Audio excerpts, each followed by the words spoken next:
প্রথম সূরা। এই সূরার 11 নম্বর আয়াত।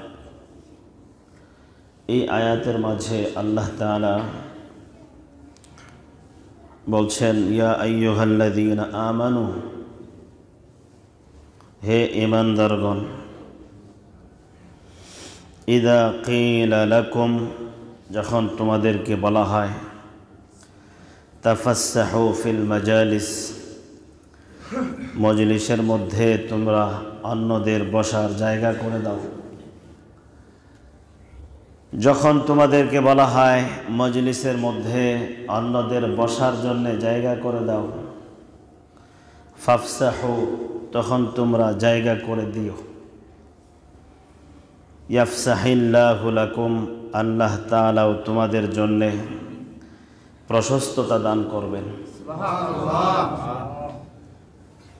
ওয়া ইযা কিলা ইনশুজু, যখন বলা হয় যে উঠে যাও মজলিস থেকে, ফাংশুজু, তখন তোমরা উঠে যাও। এই যে আয়াতে কারিমা, এই আয়াতে কারিমার ব্যাখ্যায় তাফসীরে কুরতুবীর মধ্যে আসছে যে আল্লাহ তাআলা যে বললেন মুমিনদেরকে, যখন তোমাদেরকে বলা হয় মজলিসে অন্যদের বসার জায়গা করে দাও, তখন তোমরা জায়গা করে দিও। এটার কারণ হলো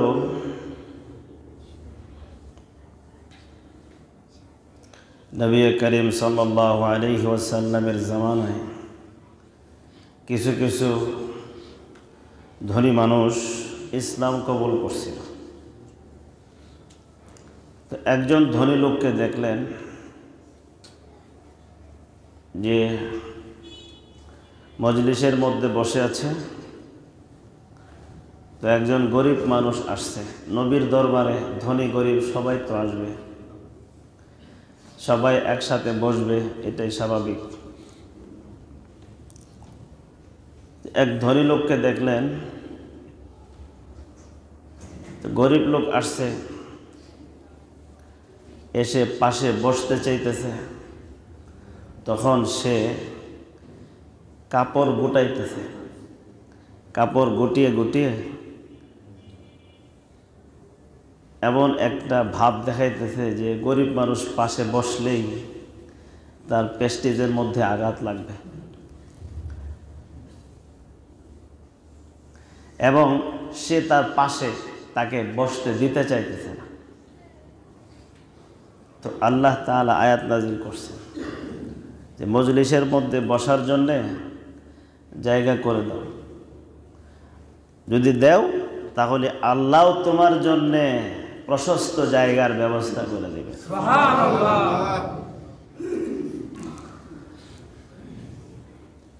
মানুষের দিলের মধ্যে তাকাব্বুর, অহংকার আসে কিসের কারণে? যতগুলা কারণ থাকতে পারে, অনেক কারণ আসতে পারে। যেমন শরীরে অনেক শক্তি আছে, শক্তিও হইতে পারে অহংকারের একটা কারণ। এটা সে অহংকার দেখাবে যার শক্তি নাই তার উপরে। অহংকারের আরেকটা কারণ হইতে পারে রূপ, সৌন্দর্যতা। সে অহংকার দেখাইতে পারে কার উপরে যে সুন্দর না, হের উপরে। আবার অহংকার দেখানোর আরেকটা কারণ হলো সম্পদ। সম্পদশালী অহংকার দেখাইতে পারে যার সম্পদ নাই তার উপরে। এই যে আয়াতের মাঝে আল্লাহ তাআলা বললেন যে মজলিসের মধ্যে যখন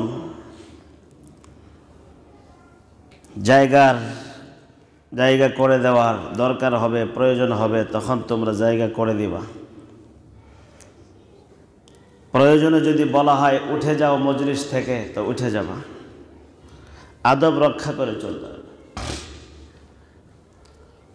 এর পরের অংশে, এই আয়াতের পরের অংশে আল্লাহ বলছেন, ইয়ারফাইল্লাহুল্লাযীনা আমানু মিনকুম ওয়াল্লাযীনা উতুল ইলমা দারাজাত।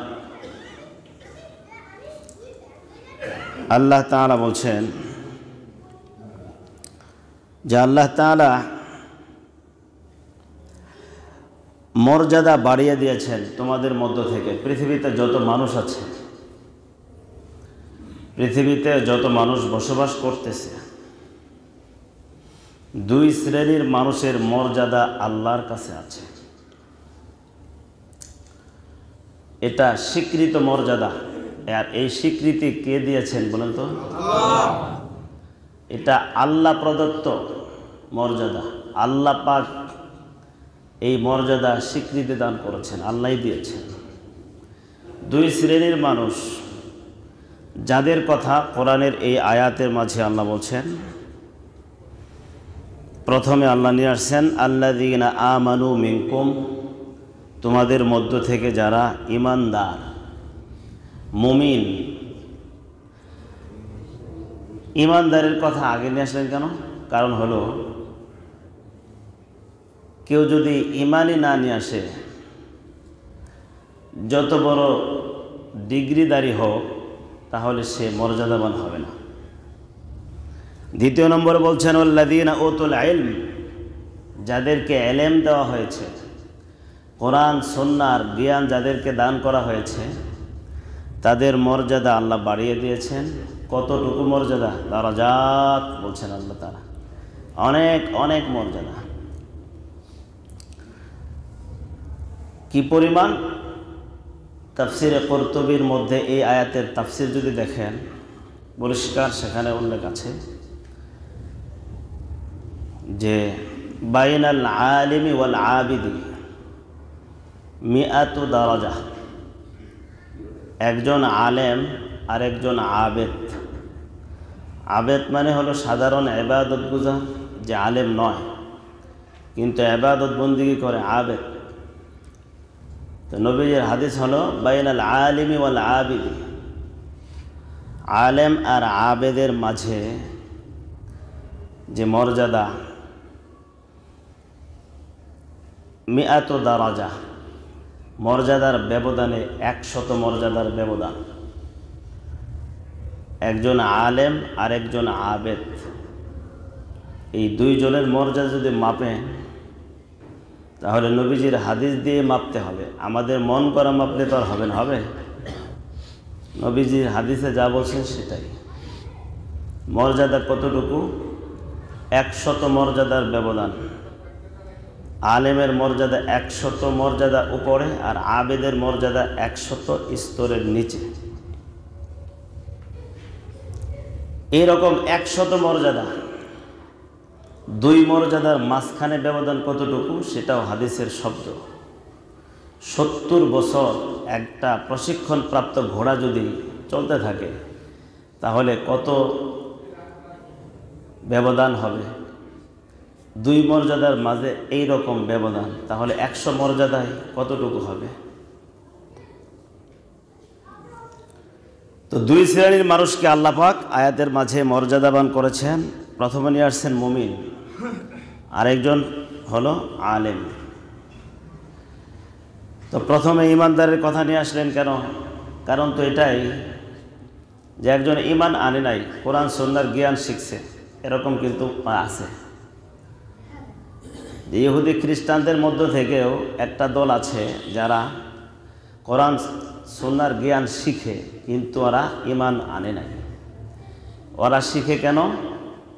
ইসলামের মধ্যে প্যাচ লাগাই দেওয়ার জন্য ওরা এই জন্য শিখে। এখনও আছে, যেটা অনেকের খবরই নয়। রিসার্চ, গবেষণা, কোরআন এবং সুন্নাহ নিয়ে গবেষণা, ওদের কাজই হলো গবেষণা করবে আর মুসলমানদের মধ্যে বিভিন্ন কথা বলে বলে প্যাচ লাগাবে, বিভিন্ন ব্যাখ্যা দিয়ে দিয়ে প্যাচ লাগাবে, লাগিয়ে সাধারণ মুসলমানকে ছত্রভঙ্গ করে রাখবে। ছত্রভঙ্গ, একজন আরেকজনের সাথে মিলতে দিবে না, ঐক্যবদ্ধ হতে দিবে না তারা। একদল ইহুদি খ্রিস্টানদের মধ্যে এইরকম ঈমান ছাড়া কোরআন সুন্নাহর গবেষণাকারী আছে। এদের কি মর্যাদা আল্লাহর কাছে আছে? ওরা তো কোরআন হাদিসের জ্ঞান শিখছে, কিন্তু ঈমান নাই। মর্যাদা আছে ওদের? এই জন্য আল্লাহ ঈমানের কথা আগে নিয়ে আসছেন। পেছ লাগাই দিবে, দিয়ে একজন আরেকজনকে দেখতে পারবে না। বাস্তবতা আমরা এটাই দেখতেছি যে এমনভাবে পেছ লাগানো হয়েছে, আমরা এখন নিজেরাই একজন আরেকজনকে খামসাখামসি করতেছি। এ ওকে খামসাইতেছে, ও ওকে খামসাইতেছে। বাস ওরা নির্দ্বিধায় বাকি মুসলমানদেরকে ইচ্ছা মতো মারতেছে, ইচ্ছা মতো দুনিয়া থেকে বিদায় করতেছে। তো যাই হোক, যেটা বলতেছিলাম, এই আয়াতের তাফসিরে ইমাম কুরতুবী রাহমাতুল্লাহি আলাইহি লেখছেন যে আল্লাহ তাআলা মুমিনদের মর্যাদা আর আলেমদের মর্যাদা বাড়িয়ে দিয়েছেন। তবে আব্দুল্লাহ ইবনে মাসউদ রাদিয়াল্লাহু আনহু বলছেন, সাহাবাদের মধ্যে সবচাইতে বড় ফকিহ, সাহাবীদের মধ্যে সবচাইতে বড় মুফাসসির কে ছিলেন বলেন তো?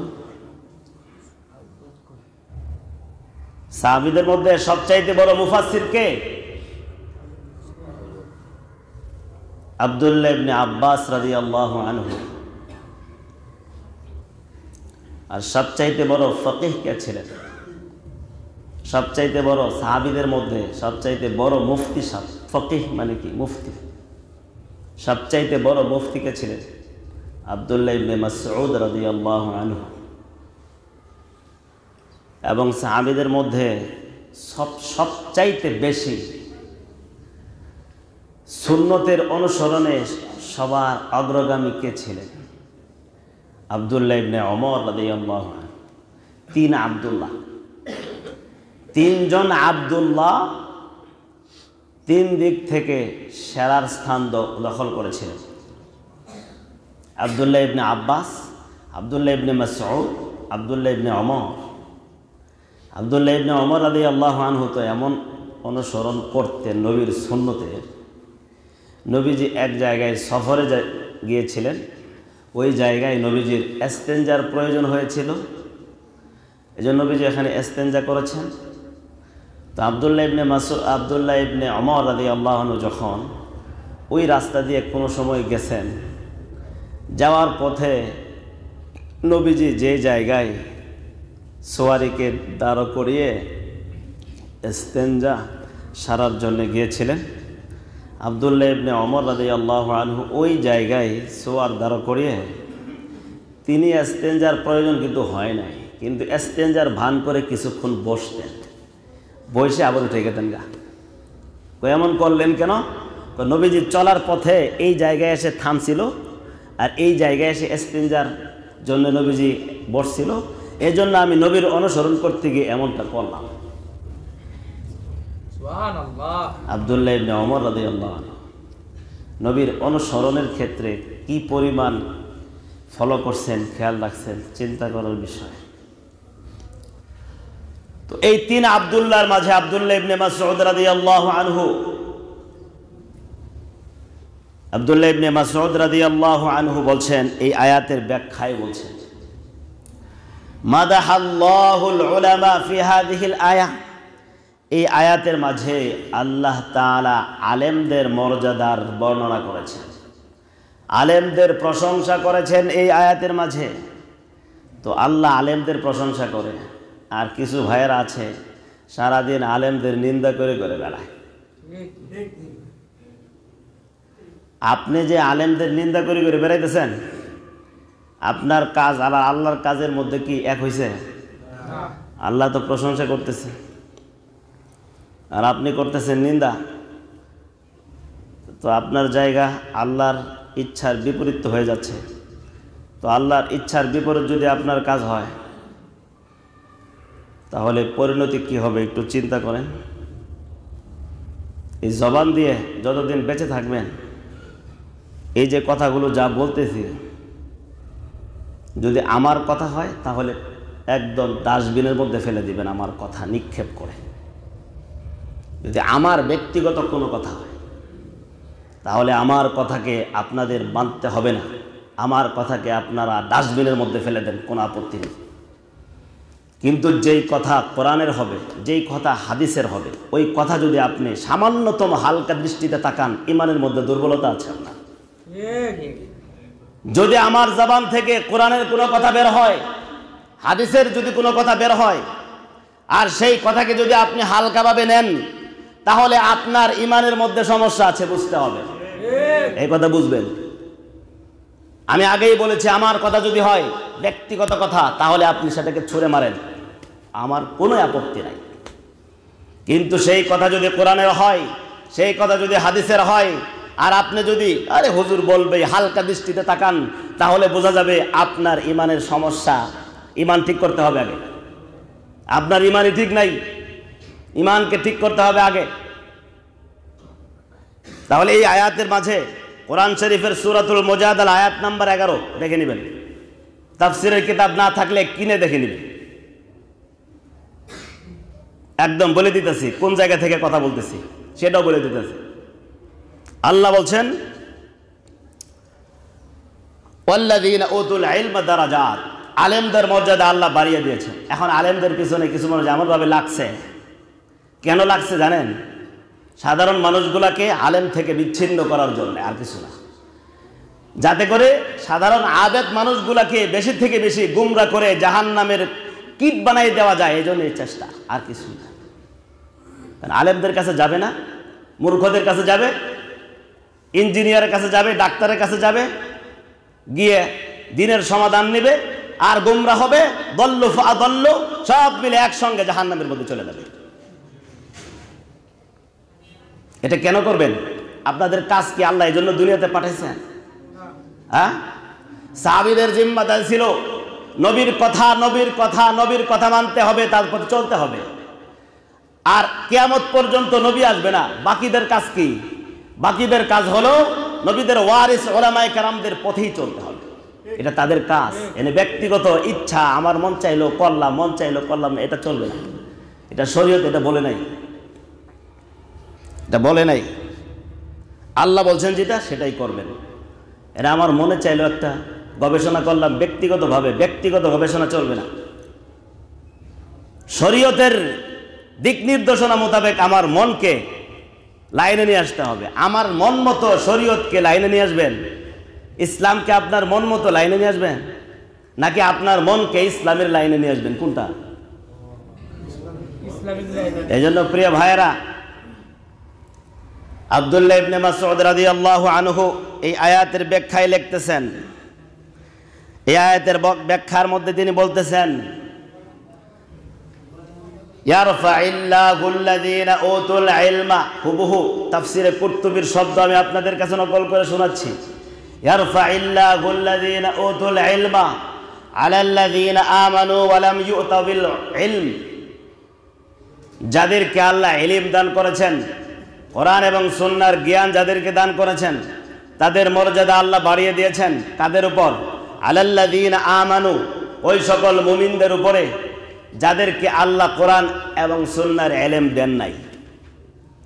সাধারণ আবেদ মুমিনদের উপরে আলেমদের মর্যাদা আল্লাহ বাড়াই দিয়েছেন। তো আল্লাহ যেটা বাড়াই দিয়েছেন, আপনি ওইটা কমাইতে চান, তাহলে কাজটা কি? আল্লাহর কাজের বিপরীত কাজ হবে কিনা ভাই বলেন? এজন্য যতদিন পর্যন্ত বেঁচে থাকবেন, খবরদার সমালোচনা করেন না। করলে আপনার দ্বারা দিনের ক্ষতি হবে এবং আখিরাতের ক্ষতি হবে, নিজের ক্ষতি হবে। নবীর হাদিস শুনেন, নবী সাল্লাল্লাহু আলাইহি ওয়াসাল্লাম বলছেন, কুন আলিমা, পারলে আলেম হও, নিজে আলেম হও, আও মুতাআল্লিমা, অথবা ছাত্র হও। আলেম না হইতে পারলে কিছুদিন ছাত্র হয়ে পড়ালেখা করো। আও মুতাআল্লিমা আও মুঈনা, অথবা সাহায্যকারী হও, আলেমকে সহযোগিতা করো। সহযোগিতাও যদি না করতে পারো, মুহিব্বা, ভালোবাসো, কমপক্ষে দিল থেকে ভালোবাসো। তাহলে কয়টা স্তর বলেন? 4টা। পারলে আলেম হও, এটাও যদি না পারো তাহলে কিছুদিন ছাত্র হও। এটাও যদি না পারো তাহলে যে কোনোভাবে তাকে সহযোগিতা করো। এটাও যদি না পারো তাহলে কমপক্ষে ভালোবাসো অন্তর থেকে। ওয়ালা তাকুন খামিসা, তবে 5 নাম্বারের যায় না, যে তুমি আলেম হইতে পারলা না, তুমি ছাত্র হতে পারলা না, তুমি সাহায্য করতে পারবা না, তুমি ভালোবাসতে পারবা না, 5 নম্বরটার মধ্যে যাওয়া যাবে না। এটা কার কথা বলেন? আল্লাহর রাসূলের কথা। কার কথা এটা? ওয়ালা তাকুন খামিসা, 5 নম্বরে যায়ও না, গেলে ফাতাহলিক, কি হয়ে যাবে? ধ্বংস। নবীজি ধ্বংসের কথা বলছেন, ফাতাহলিক, ধ্বংস হয়ে যাবে। এই কথা নবীর কথা। সুতরাং 4টার যে কোনো একটার মধ্যে থাকতে হবে, লাস্টেরটার মধ্যে হলেও থাকতে হবে। কি আপনি সাহায্য করার মন চাইলে বাদ দেন, সাহায্য করা দরকার নেই, আপনি সাহায্য করে কি করবেন? কিন্তু 4 নম্বর স্তর যে একটা আছে, এটা তো অতিক্রম করতে পারবেন, এটা ক্রস করার কোনো সুযোগ নাই। যদি করেন, গাওরামি করে যদি করেন, গাওরামি করতেই পারেন আপনি, আপনার দেহের মধ্যে শক্তি আছে আর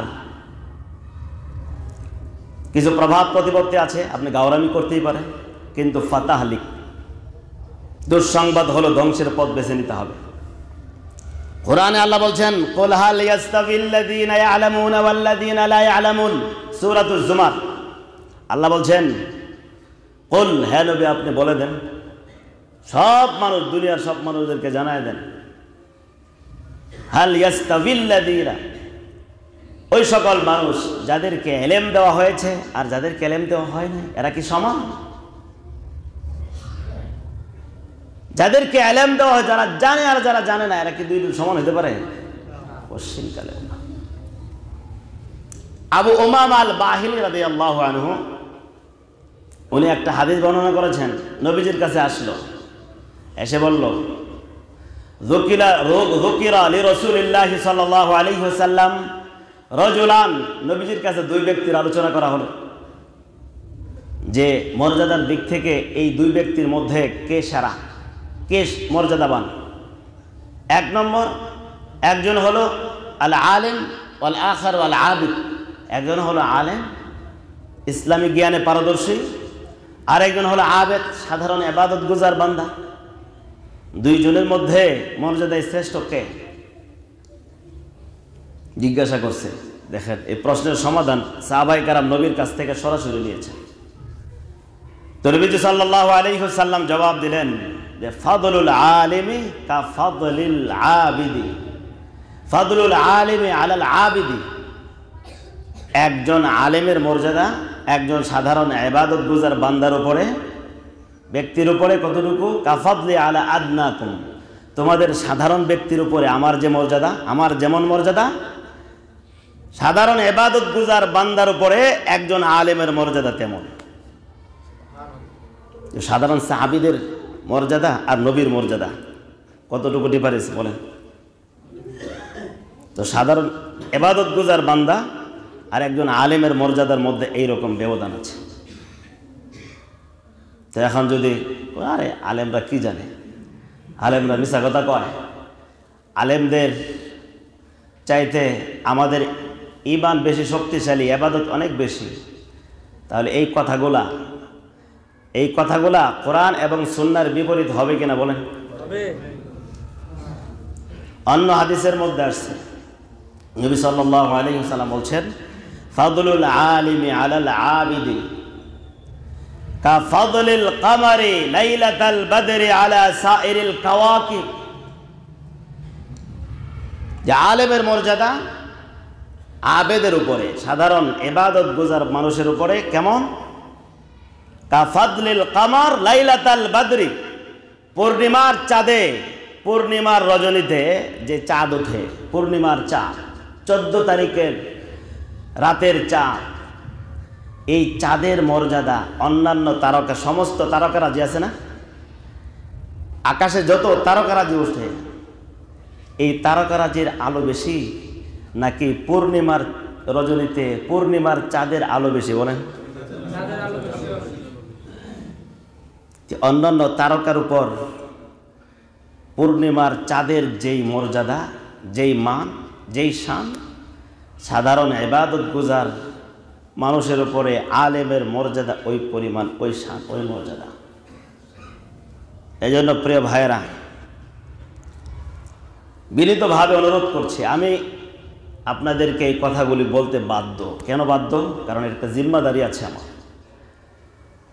আমি যদি আপনাদেরকে না জানাই, তাহলে আপনারাই আমার বিরুদ্ধে আল্লাহর দরবারে নালিশ করে বসবেন। আরে আমি আমার ব্যক্তিগত বিষয় নিয়েই তো টেনশনে পড়ে আছি, আমি আবার আপনাদের নালিশ নিয়ে বসে থাকবো কখন? একটা জিম্মাদারি আছে আপনাদেরকে সঠিক কথাগুলো জানাই দেওয়া এবং আপনাদের সামনে সঠিক কথাগুলো তুলে ধরা, এটা একটা জিম্মাদারি আমার। সেই জিম্মাদারি থেকে আমি সেই কথাগুলো বললাম। যতদিন পর্যন্ত বেঁচে থাকবেন, খবরদার কোনো আলেমের বিরুদ্ধে কোনো কথা বলবেন না। কোনো আলেমের বিরুদ্ধে আপনার জবান থেকে যেন কোনো শব্দ বের না হয়, এই জবানকে আপনি নিয়ন্ত্রণ করবেন যদি সফলতার পথ দেখতে চান। আর শরীয়তের সব মাসআলা এটা সমাধান আলেমদেরকেই দিতে হবে, অন্য কেউ সমাধান দিতে পারবে না। আপনি অন্যের কাছে সমাধান খুঁজবেন, আলেমদেরকে মাইনাস করে বাদ দিয়ে, সেই সমাধান সঠিক হবে না। দল্ল ফা দল্ল হতে হবে, নিজেও গুমরা হবে, অন্যকেও গুমরা বানাবে। এজন্য আজকে সকালেও একটা হাদিস আমরা কিতাব থেকে পড়ছিলাম, শরীয়তের কোনো মাসআলা নিয়ে যখন উম্মতের মধ্যে সমস্যা দেখা দিবে, ওই সমস্যার সমাধান করার ক্ষেত্রে অধিকাংশ আলেমের যে মত, সেই মত গ্রহণ করাই বাকি আওয়াম ইবাদত গুজার বান্দাদের জন্য জরুরি। এটা দুই একজন একটা বলছে, আপনি দুই একজনের নিয়ে লাফালাফি করলে চলবে না। বেশিরভাগ আলেমে কোন রায় দিতেছে, সেই রায় আপনাকে মানতে হবে। এটা নবীর আদেশ, ইত্তাবিউস সাওয়াদাল আযম। বেশিরভাগ আলেমে যেই রায় দিবে, সেই রায় আপনাকে মানতে হবে। আপনি আপনার খেয়াল খুশি মতো এক দুই জনে যা বলছে ওইটাই মানবেন, এটা আপনার জন্য বৈধ না, নাজায়েজ এটা। এজন্য শরীয়তের সমাধান এটা আলেমদের থেকেই নিতে হবে এবং সেই অনুযায়ী চলতে হবে। শরীয়তের সমাধান কোনো সরকার দিবে না। সরকার সমাধান দিবে, মারামারি করছেন এখন মীমাংসা করে দিবে, ঝগড়াঝাটি করছেন কাউকে শাস্তি দিবে, কাউকে এমনি ছেড়ে দিবে। এটা নিয়ন্ত্রণ করা, দেশ চালানো সরকারের কাজ। সরকারের দেশের মধ্যে হিন্দুও থাকে, বৌদ্ধও থাকে, হকপন্থীরাও থাকে, বাতিলপন্থীরাও থাকে, সবাই থাকে। সরকার তো চাবে আমার সবাই, আমার জনগণ সবাই খুশি করে চলা, এটা সরকারের কাজ। সুতরাং সরকারে কি বললো না বললো সেই অনুযায়ী আপনি কাজ করতে পারবেন না। কাজ করতে হবে কোনটা সঠিক, শরীয়তের মধ্যে কোনটা সঠিক আর কোনটা বেঠিক, সেটা সমাধান আলেমদের থেকে নিয়েই কাজ করতে হবে। এজন্য প্রিয় ভাইয়েরা আমার, যদি আমরা সফলতার পথ পেতে চাই, তাহলে যেই কথাগুলো আমি আপনাদেরকে বলছি, এটা কোরআন এবং সুন্নাহ থেকে, আল্লাহর কথা, নবীর কথা অবশ্যই মেনে চলতে হবে আপনাদের। আরেকটা বিষয় আমি বলি, চলমান যে ফিতনা আমাদের দেশে চলতেছে, এই ফিতনার সমাধান এটা প্রশাসন দিলে কাজ হবে? বলেন, প্রশাসন তো নিয়ন্ত্রণ করবে, মারামারি যেন, কাটাকাটি যেন না হয়, খুনাখুনি যেন না হয়। এই মসজিদে গুলার মধ্যে যেই ফিতনাগুলা চলতেছে এখন, দাওয়াতে তাবলীগের মধ্যে কোন দাওয়াতে তাবলীগ করবেন আর কোনটা করবেন না, এটার সমাধান আলেমদের থেকে নিতে হবে। আপনি মন চাই যদি আপনার মন মতো গাওরামি করে যদি একটা আপনি করতে থাকেন, তাহলে কিন্তু সফলতা আসবে না, পরিষ্কার কথা। এজন্য উলামায়ে কেরামরা যেটা বলে, বেশিরভাগ আলেমরা যেই দাওয়াতে তাবলীগের পক্ষে রায় দেন, সেটাই মেনে চলেন, সেটার উপরেই কামিয়াবি। এবং এটা মানার জন্যে নবীর নির্দেশনা আছে, ইত্তাবিউস সাওয়াদাল আযম। আপনি যদি এটাকে বাদ দিয়ে অন্য পথে চলেন, তাহলে নবীর পথকে আপনি বর্জন করলেন। আর যদি নবীর পথ বর্জন করেন, তাহলে সফলতা কল্পনা করবেন, কিন্তু বাস্তবতার রূপ কখনোই দিবে না। এজন্য মসজিদে দাওয়াত তাবলীগের যে কাজ চলবে, উলামায়ে কেরামের তত্ত্বাবধানে যেটা, সেটা করেন এবং সেই অনুযায়ী চলেন। আল্লাহ পাক বোঝার তৌফিক দান করুন, আমল করার তৌফিক দান করুন।